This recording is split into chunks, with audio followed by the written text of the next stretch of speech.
Welcome to the Just Josh podcast. Who the fuck is this guy? Hey, who the fuck are you? Huh? Who the fuck are you? This whole thing's a little weird. Never you fear, laddie buck.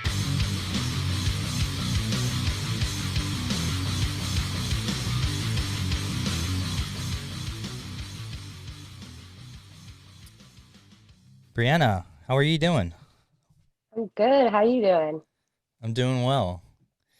Yeah, out in Salisbury, we have a slight delay, but I appreciate you coming on and taking the time because I know everyone's really busy.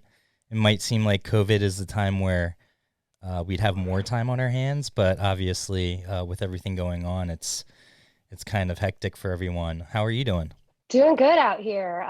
Didn't plan to have the whole year off, of course, along with a lot of other people, but we're getting a lot of stuff done around the house that we didn't think we'd get, done within the next year or two. So that's nice.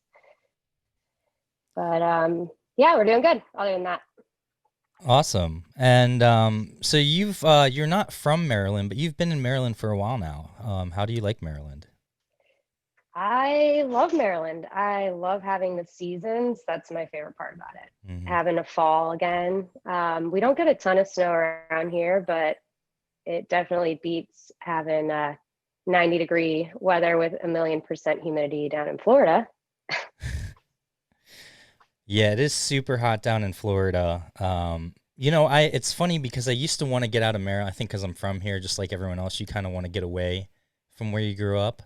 But the two places that I did want to go, which was Florida and California, the older I get, the less I want to go there, Yeah, for sure. I mean, I remember the first time I ever went to California and I absolutely fell in love with it. And I was like, oh my God, I'm definitely going to live here at some point in my life.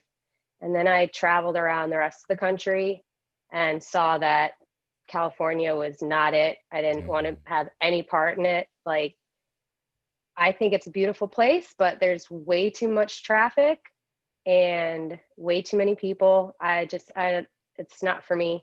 I grew up in a suburb right outside of Chicago, and I moved to Florida when I was 11. And we went from, suburb right outside of one of the biggest cities in the country to this small little, beach town. And I lived there for 22 years before moving here. And I went from small beach town to, the country. Cities are just not my thing. Yeah, I like being around people, but again, the older I get, the less I really need to be around people to a degree. And you moved here because of Ted. You guys got married and you've been together for a while now. It's weird because it doesn't seem like I've known you that long, but I would assume it's been a good while now. Yeah, I think you actually knew me before Ted and I ever got together or even knew each other. So you and I have known each other longer, actually. But we moved out here because, this is where Ted grew up. His mom is here, and his brother and his, niece and nephew, all the family. So he wanted to come back. He was gone for 18 years, school, touring, just moving around, trying to do studio thing. And, we kind of just came and visited his mom one time. And I asked him, did you ever think about moving back up here? And he lit up. So that's how we ended up here, because I needed to be by one mom. I'm very close to my mom and I'm very close to his mom. So I knew that, if I'm going to leave my family, I need to be around at least his family. Mm-hmm. So. No, that's great. And yeah, I think the first time I got turned on to Pacifier and Ted, it's got to be like 2009 or 10 or so. And I remember the Ballyhoo guys were just like, you have to check out this band. They're so good. They're so good. And they kept raving about them. And to be honest, I kind of put it off. For a while, and I didn't really. And then I listened. I forget which album. I couldn't even tell you which specific song because it's been so long now. But I remember just hearing that first song, and I was like, "These guys are so good." Yeah, it's crazy because I working in the industry. I had just kind of started getting into the reggae scene, American reggae scene, um, work wise. So I wasn't like I was quite familiar with a lot of the bands, and I knew who Pacifier was, but not super familiar with all their music. So I guess it's kind of a good thing. It's not like I was in it for other reasons. You know what I mean? Oh, of course, yeah. No, I guess since we're on that topic, I know you through merch as well, and we both kind of have done the same thing, and I've been trying to get merch people on, not just crew members. I finally had Alex and Robbie on, trying to get Dan on, but I really wanted to have a merch person on because they're the only ones that really feel my pain, as far as what we have to go through as a group and as a crew. But I feel like you have to be a special person to be a merch person. Yeah, for sure. It's definitely taught me a lot of patience. Um, and it's also taught me to not really like ever back down, just stand up for myself because I'm there to, protect the band Hmm. and protect the things that they spent their money on, and so those are the really, really important things to me, when it comes down to it, other than the fact that, we are representing the band, and as quick as they hire us, they can fire us. And Hmm. all it takes is one thing that you say to one person, so we really have to control our our feelings. And there's a lot of times where it could be the dumbest thing that somebody could say to you, but you've had a really long day. Hmm. You just drove 10 hours. You got no sleep. It's, negative 10 degrees out. It's all the things that, nobody else really puts into consideration on the other side of the table. So, I think it's good to, just kind of pass the word on. And when people come up to the table and they try to be jerks, just kind of like, you know, talk them down like, hey, we're all here to have fun. You're at a concert. Like there's no reason for anybody to be this way. And I will tell Hmm. you, the one thing is alcohol. Right. Alcohol is the devil at any concert. We can all agree to that, I'm sure. Yeah, I was gonna say, So I would think that, and I'd like to say that 85 to 90% of all the fans you're gonna meet are so sweet and so nice, and I love hearing their stories. Sometimes they talk a lot, but like you said, I think alcohol has a lot to do with it. So I don't think in their mind they even realize that they're being rude or they're being mean.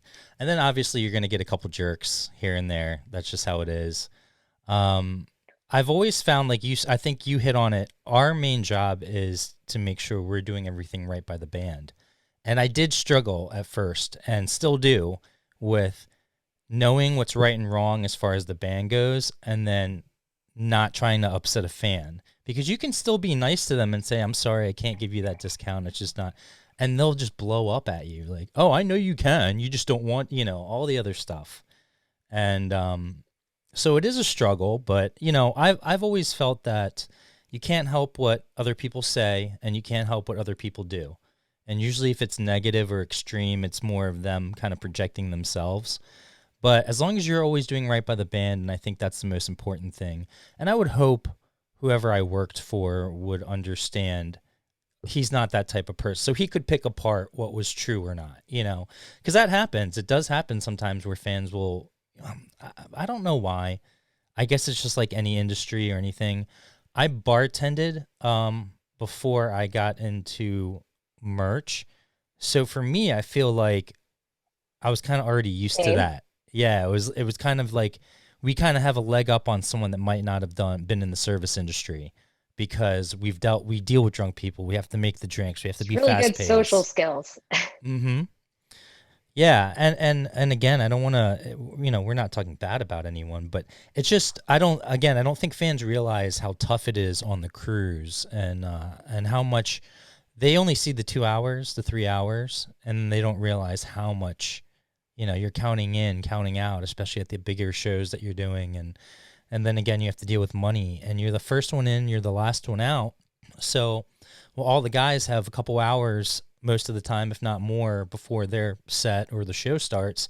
You have to be in before the show starts, and you're already, you're already set up and made sure you're ready to go. So I'm usually sitting back there eating chicken tenders or something. So for me, my last few tour experiences have been quite different, mainly because I took on the role as the merchandise manager and the tour manager and the driver of the vehicle. So, that was, it was a really heavy load. And there were a lot of days where, I wanted to go in the bathroom and just cry. And luckily I was working for a really great band, and all of the guys and gals are super supportive, all the way from, management across the country from where we're at, over the phone or email, to the guys that are right next to me.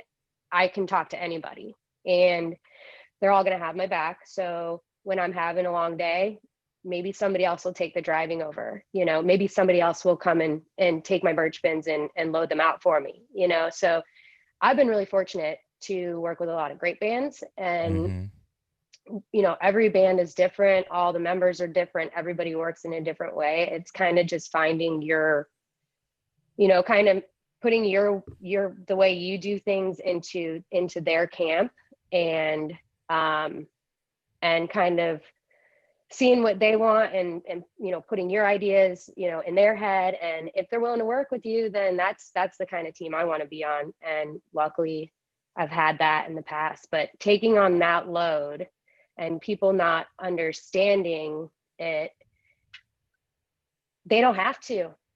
It's not their job to understand it. They're there to be at the show. They're there to get their drinks and act a fool if they want. And there's nothing that we can say or do if they're not stealing from us, touching us. Obviously if it gets to a verbal point, then, we right. Obviously have security step in.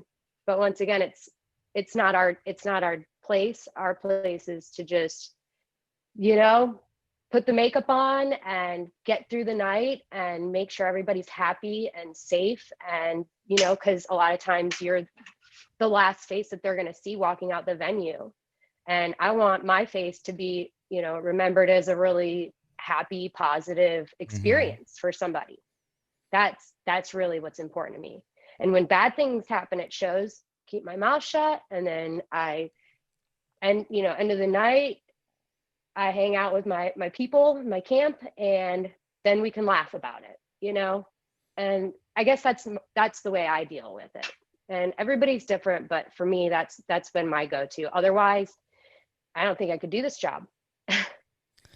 Yeah. And also going through, whether or not you like it, there's a good chance you're going to be back to that venue, almost 100% you'll be back there. So it's like, why even make it harder, when, sometimes you do just have to suck it up and be the bigger man.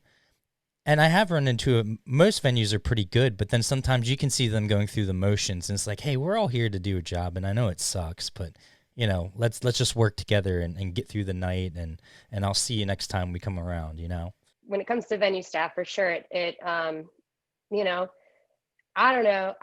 I've worked with some really amazing people, and of course you have your grumpy old men that have been doing it for 60 years, and I don't blame them.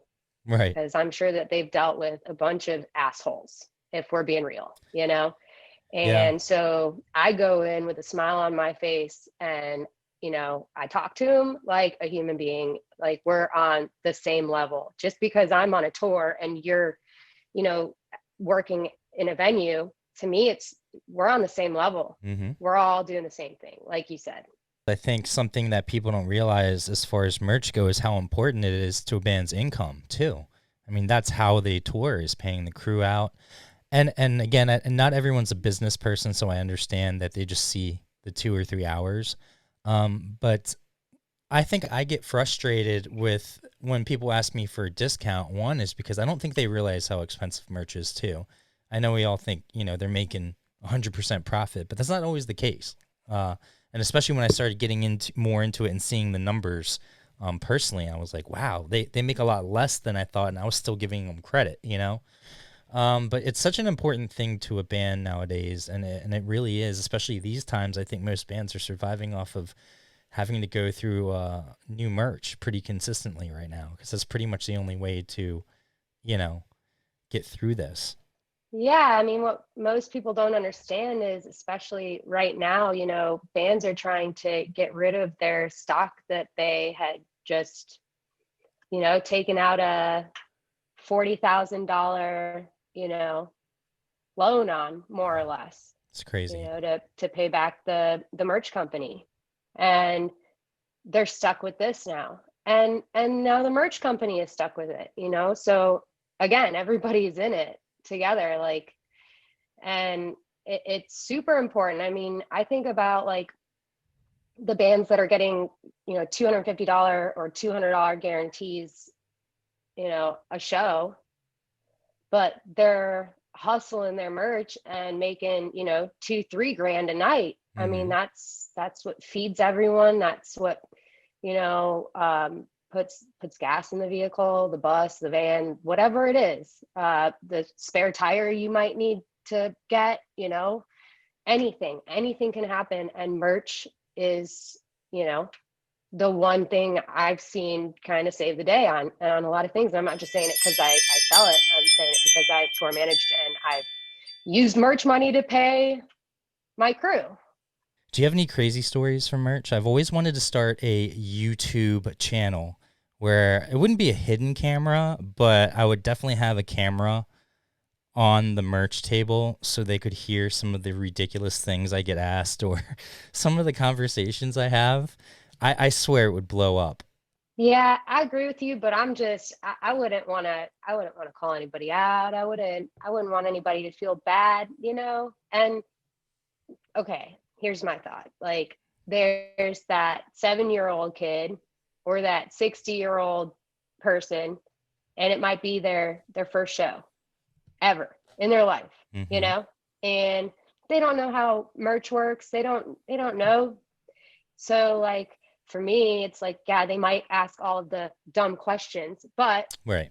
we don't know if it's their first time at a show. So now I'm gonna make this their first experience the best. They're gonna remember this forever because I'm gonna do everything I can, you know? Hmm. So that's where I'm at on it. I'm on the fence. I mean, I would love to write a book about all my experiences.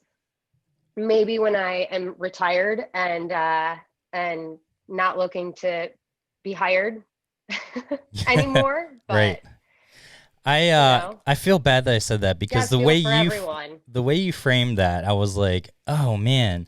And I felt so bad. I'm like, I just meant like the crazy ones. And then I would have a piece of paper like I would tell them like I've been filming this. Can we use this in a YouTube video, you know?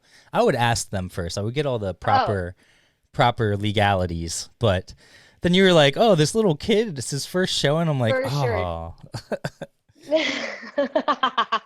I'm sorry. No, but you're totally right.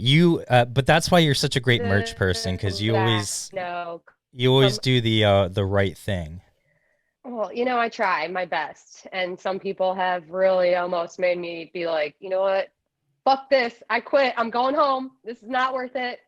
Nope, I can't do it. But then it's like the next person in line is like a person that I'm gonna become, you know, friends with over the next year that I didn't know was gonna happen, you know. So Hmm. all those things kind of weigh each other out. But don't get me wrong. We can talk about the people that point and say, I want that shirt, or um, you know, they ask me, okay, men, I need to tell you all, here's a PSA.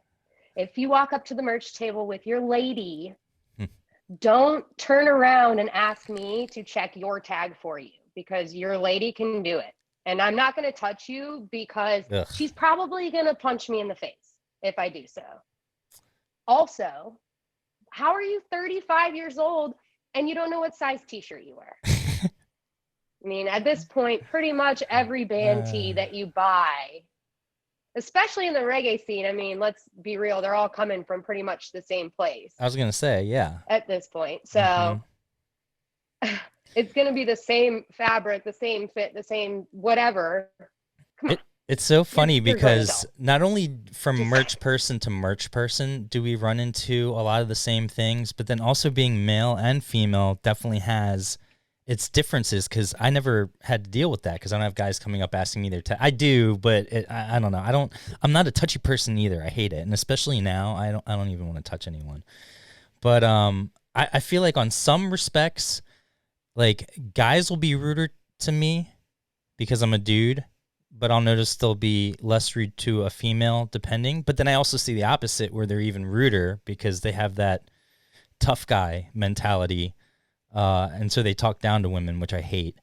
But then there's some stuff that I have to deal with as a guy that you don't have to deal with as a female. But then as a female, I never have to worrying about the girlfriend or worrying about, because guys will, I've seen it. I see it all the time. They'll go right up to them and almost, if they're not flirting, they're not, being appropriate either. They're not there just to buy the merch, which has to be annoying. It happens. It happens. And these guys are the guys that usually don't care if I'm married or not. And they're also the same guys.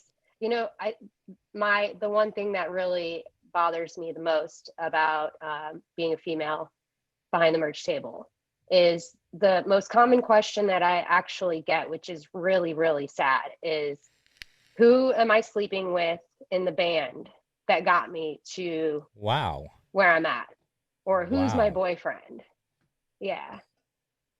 That one hurts really bad because it's like, actually, as a matter of fact, I'm away from my husband right now, and I have been for 2 months because I'm on the road. Yeah, people, I don't think they understand how tough it is, and that we do have families or significant others at home. And since you both work in the industry, most of the time you're both away, sometimes, or just one of you are away. And it's almost like you guys don't realize how much effort. And so you saying that to me is so rude. I'm so sorry you've had to go through that. Yeah. I just it's one of those things again, I look at him like, no, I'm married and it's not to anybody here. So thank you. Have a good night. Although it is kind of funny because I did marry a guy in a band, but all the people that walk up to the Pacifier merch table know that I'm his wife. So they don't ask dumb questions like that.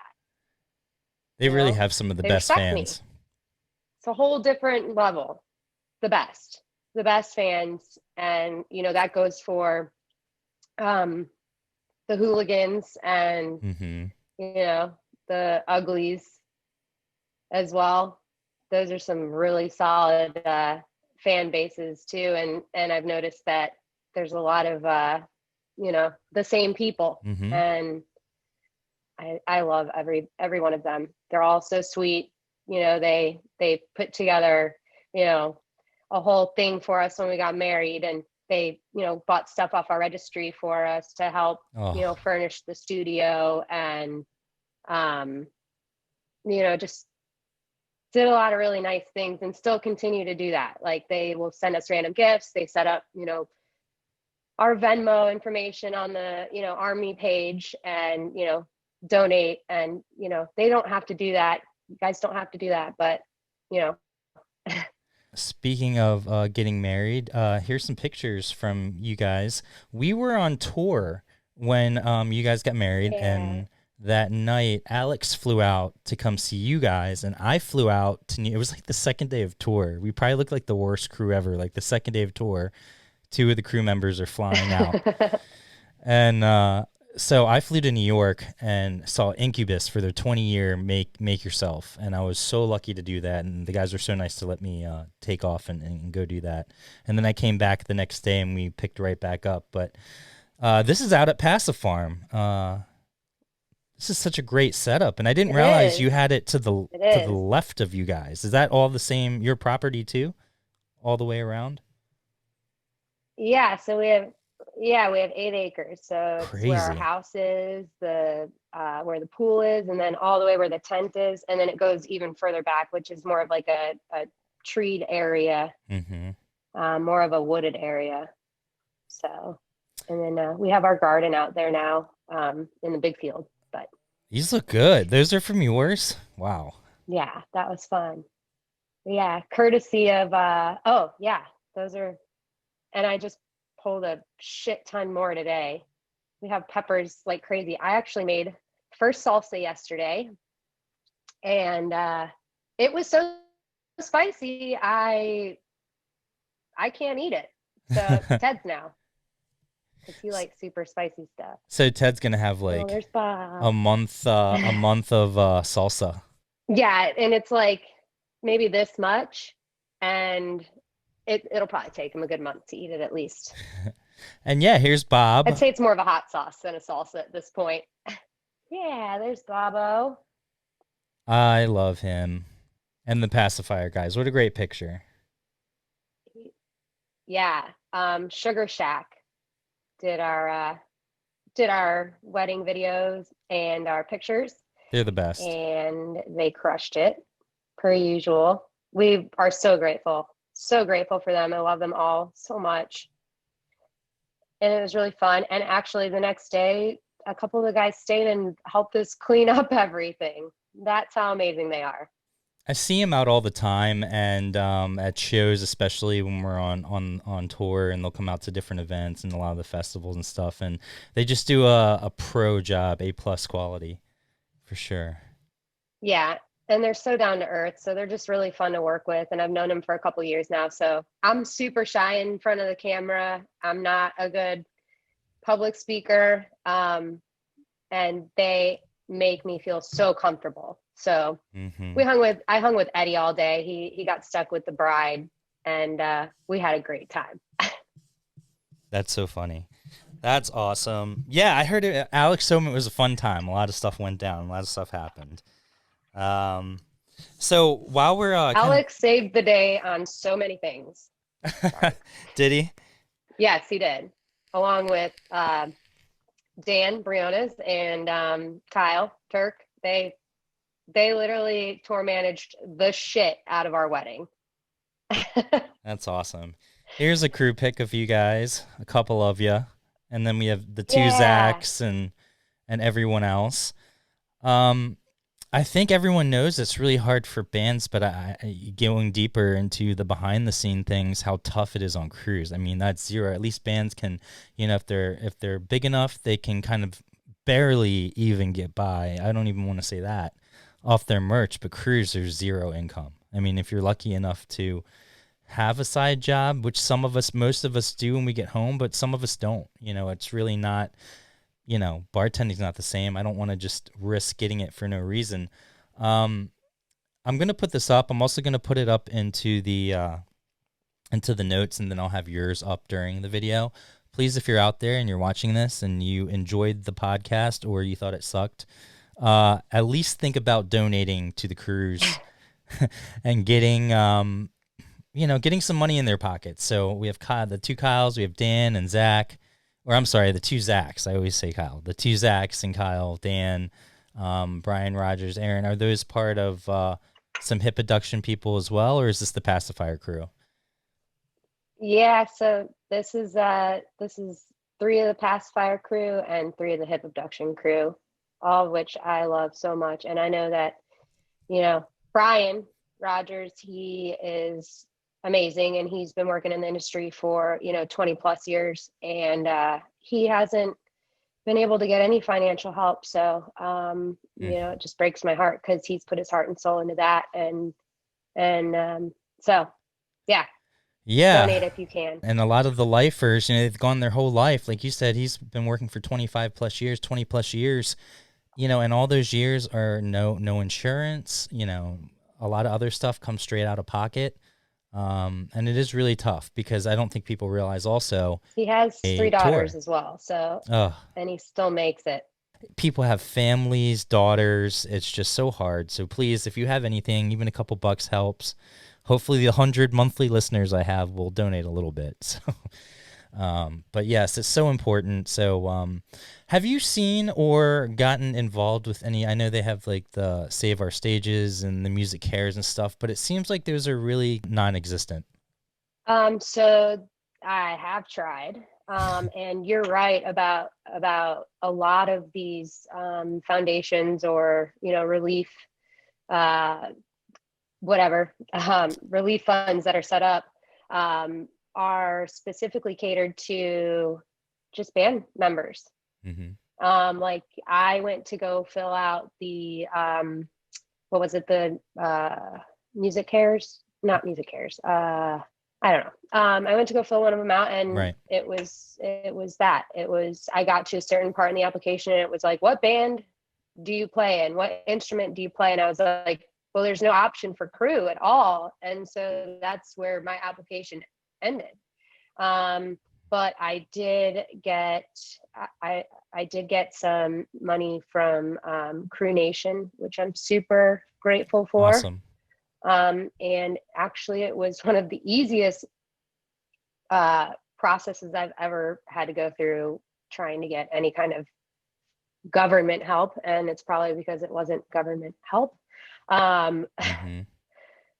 So other than that, I've gotten a stimulus, and I got a one-time, SBA Mm-hmm.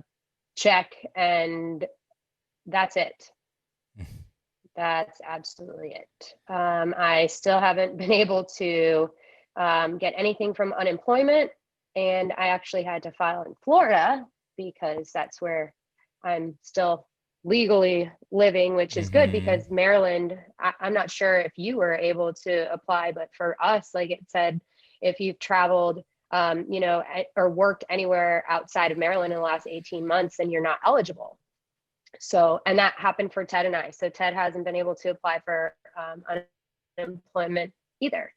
So I'm still trying in Florida, and I like to think that I'm a pretty educated person, and it is one of the most confusing things I've ever had to go through.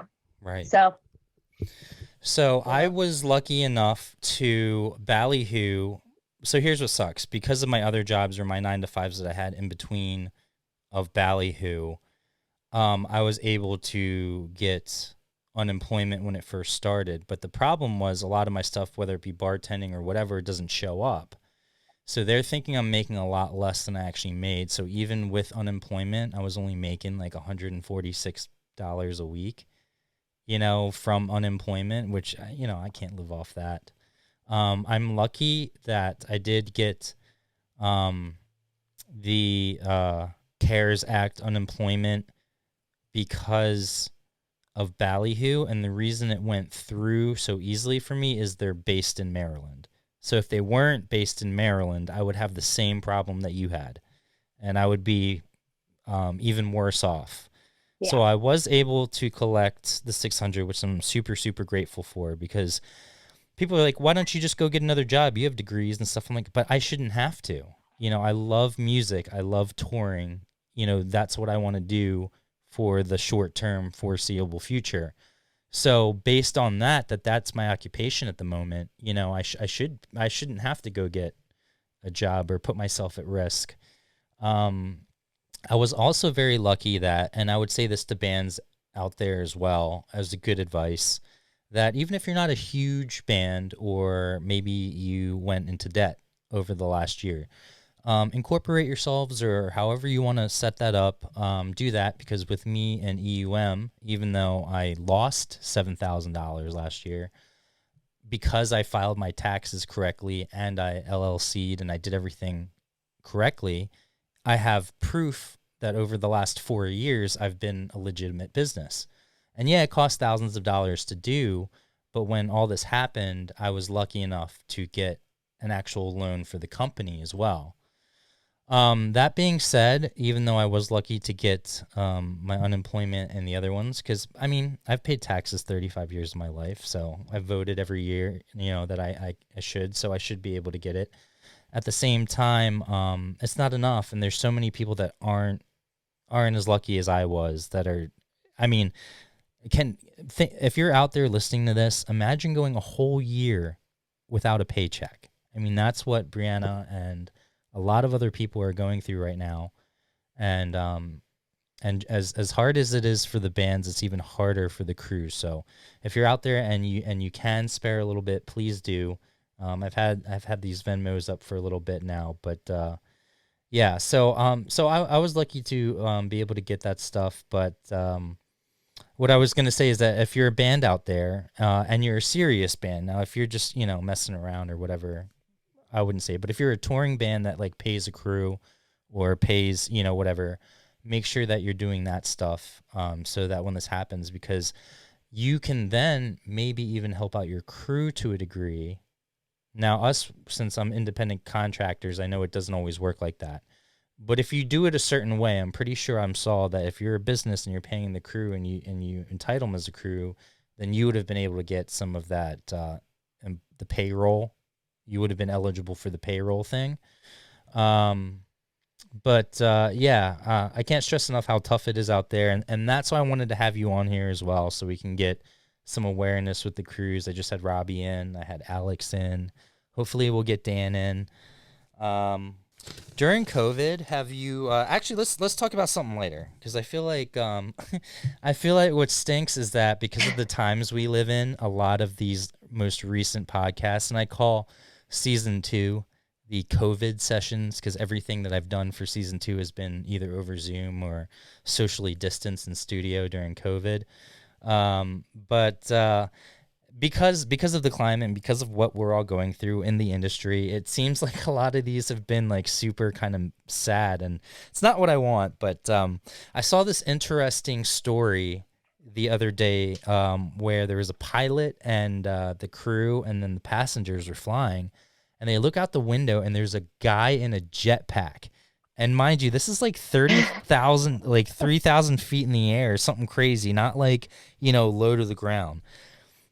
First of all, I didn't know we had that technology to do that. And then 2, what would you do if you were on a plane, or even if you guys were in the van touring, and then you just look out the window and there's a guy flying next to you? Like, what would you do?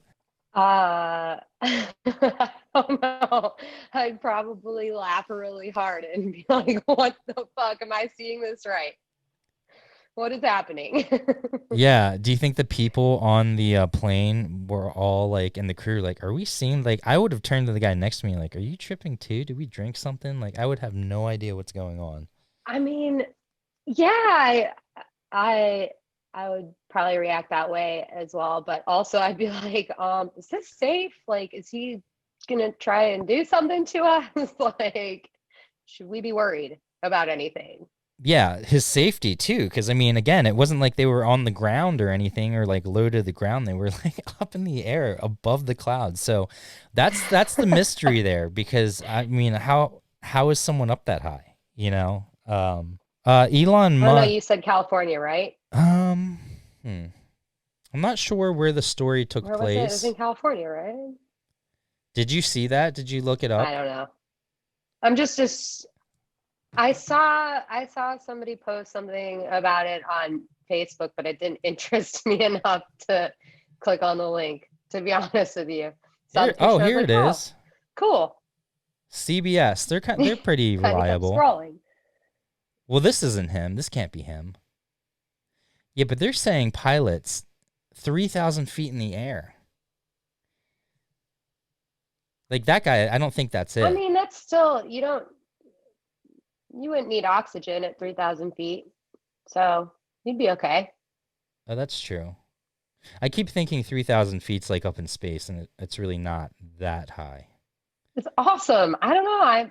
I might try it, or would want to try it if it's a possibility. I don't even like going on carnival rides, let alone because I'm too scared that they're gonna break. Yeah, I have to be honest with you. So I went to college for aviation, and I got my pilot's license when I was 19. What? And I haven't flown much since. Yeah, I haven't flown much since. But I will tell you, as I've gotten older, I hate flying on commercial flights. I actually get really, really nervous on them, really anxious on them. Never have my whole life, my whole entire life. And I think it was, I was actually on a theater tour. I was doing, I was production assistant and merchandise manager for a theater tour for, it was a Beatles tribute it was the Let It Be show, which was amazing, by the way. One of I'm the so coolest tours jealous. I've ever done. That would be such a great tour. It was massive. The production was massive. Our crew was massive. You know, we had 2 buses, 2 semi trucks. And it was like a 9-week tour. It was so fun. I met so many amazing people on it. But I don't know, where were we going with this? I got lost here. I don't remember, to be honest with you. I can't remember. I was just gonna let you go with it. What was I saying? I know where we were going. Oh, good. I'm sorry to cut you off, but I No, know where that's I was okay. going with this. Go ahead. We were talking about how I started getting really scared of flying. Oh, And I okay, think yeah. it all had to do with this tour that I was on. And it's so crazy because it was our last show of this 9-week tour. I'm sorry, I'm totally skipping over things, but you know, it was the last week of, you know, or the last show of this 9-week tour. And it just so happened to be in Sarasota, which is only like, for my parents, it's only like a 45-minute drive. So they rented a hotel room at the same place that we were all staying, and they met us out there. And, you know, I got them into the show, and Ted met me out there because he's picking me up from the end of tour after that last show. But we flew. I don't remember where we flew from. I just know we flew, and it was about like a maybe 2-hour flight. And it was the worst flight, the scariest flight I have ever been on in my life. I mean, I came off the plane crying, like bawling my eyes out, like never wanted to fly again. And I've never been like that in my life. So ever since then, I've been a little bit more nervous. Mm-hmm. I flew with Danielle and Rachel, the Ballyhoo girls, and I don't think Jamie might have been with us too. It might have been the whole crew, which is Trey, which is their good friend's wife. But we were flying down, and I've never gotten sick on an airplane ever. I don't like airplanes, but I've never gotten sick. I almost threw up all over both of them. Luckily, I made it into the bag, but oh my gosh, it was close. It's the worst. That's so cool that you have your pilot's license. That's something I did not know about you. That would have been super cool. Now, do you have to get it like renewed so you probably you can't go up right now? Yeah, so I'm not current right now. But it would just, you know, I need to get a new medical. So I need to go get an exam, basically get my head checked and show that I wear contacts or glasses, and get my heart checked. And that's basically what, you know, an aviation medical is like. But and then I would have to go up with a flight instructor again and do some lessons, some practicing. But my license is good for life. I mean, I just have to keep it current when I want to fly. That's so cool. Damn, I'm jealous. I always thought that's such a badass thing to have too. I don't know if I could do that. So much pressure, like be in the Navy or be in the Air Force. It's way different than a car. It's way different than a car, other than like the planes that I flew had the same engine in them as the, you know, cars that you and I drive every day. Really? Which is crazy to think about. Yeah, because I flew little tin cans, you know, and there's not much to them. I realized that I didn't want to pursue a career in it because I just couldn't stop wanting to be in the music industry. So yeah, I'm glad I ended up in it. Yeah, for sure. No, I'm glad you are. I'm glad you ended up in it too. You guys actually have the perfect spot down in Salisbury, because not only do you have 8 acres where you could just get one of your own little planes, and imagine like instead of Ted having to drive out like a week before, you'd be like, I got you, babe, and you just hop in the plane and you fly him to the first leg of tour. That'd be great. Right. Yeah, that would be pretty rad. And I would love to start flying again. It's super, super expensive. Hmm. Because you have to rent the plane and pay for the fuel and all that stuff. And then, I'd have to go get current again, which would be probably quite a few lessons. And you're, $200 a day, $300 a day. That's a lot of money. That is. So If you had the chance to get a brain chip put in that would allow you to be the best you, meaning it would help curve like not depression per se, but anxiety, depression, all that. It just kind of helps filter those thoughts out. Would you get one put in? no, because there are natural ways to do that. And I really don't want to inject anything into my body that doesn't need to be there. I'm that person. So a couple more things here, and then I'll let you go just because it is such a weird delay that I feel bad. We need to get you and Ted. I'm slowly working my way through different people because I never wanted to reach out to someone until I can get this to a certain point, or get it to a certain level of comfort where I feel like the production's 100% pro and the content is 100% pro. But speaking of Bob before, I love Coda so much, and I've never seen another dog that has that same kind of tiger coat that he has, the blue brindle kind of mix. Do you think it's weird that when he passes, I kind of want to get him stuffed so I could just like have him, still? Because I see people stuff, like they go out and hunt and they stuff some stupid deer or a rhino or whatever, which is horrible in my opinion. But at least Coda would naturally pass, so it's not like I'm harming him. Is that weird? I don't think it's that weird, but people told me it's super weird. I mean, to each his own. I couldn't do it. I couldn't do it. But there are companies that make exact replicas of your dog, like as a stuffed animal, and they're incredible. You should Google it.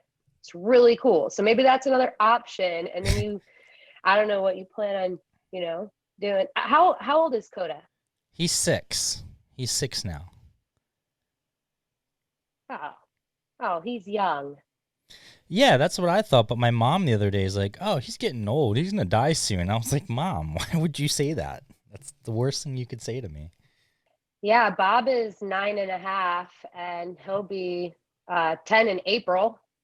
And I've had him since he was 7 weeks old. I mean, he fit in in my hand when I got him, and now he's definitely slowing down. He's got some hip issues. And actually this past week we had some serious found some serious so pretty found some serious lumps on Bob, and so we took him in and he had a fever, and oh no, they couldn't tell what was going on with his skin, and he's had this cough. So he's been on antibiotics and anti-inflammatories since Friday, and then we called the vet today. So we're waiting to hear back, and we're probably gonna have to bring him back in.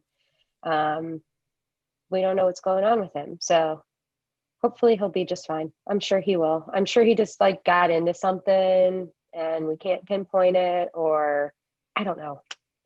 Could be anything. Yeah, Coda sends his best to Bob, obviously, and same with Fresh. Fresh we adopted because I thought Coda would want a brother, and they would be like happy, but because Fresh was so neglected before, now he's like starves for attention, and because Coda's bigger than him, Fresh feels like he always has to push Coda out of the way. So I can see Coda, it's starting to get to him. But they work together. They're probably not best friends like I had hoped, but they don't fight anymore, which is good because they kind of got into scuffles when they first started. Yeah, Bob is he gets along with every dog even at our house, but he gets along better with them when we're not on our property because he's just super protective of everything out here. But he does get along with other dogs. And currently, I don't know if I sent you a picture of Frank the cat. Did I? Currently, watching my brother-in-law's cat, Frank, and he is amazing. I love him. He's an outdoor cat, so he just goes and patrols the farm and kills all the bad things and all the mice that want to get into our house. So go Frank. I love how that all your animals have human first names like Bob and Frank and stuff like that. Well, we didn't name Frank, so we can't take credit for it, but somebody in our family did. So, I mean, it does make sense, I guess. For sure. And then lastly, before I let you go, is there anything that you've gotten into because of COVID, as far as like hobbies or shows that you normally wouldn't have? Oh, man, I am such a sucker for like crime documentaries, and like the ID channel is my jam. I'm also guilty of really, really bad trash TV.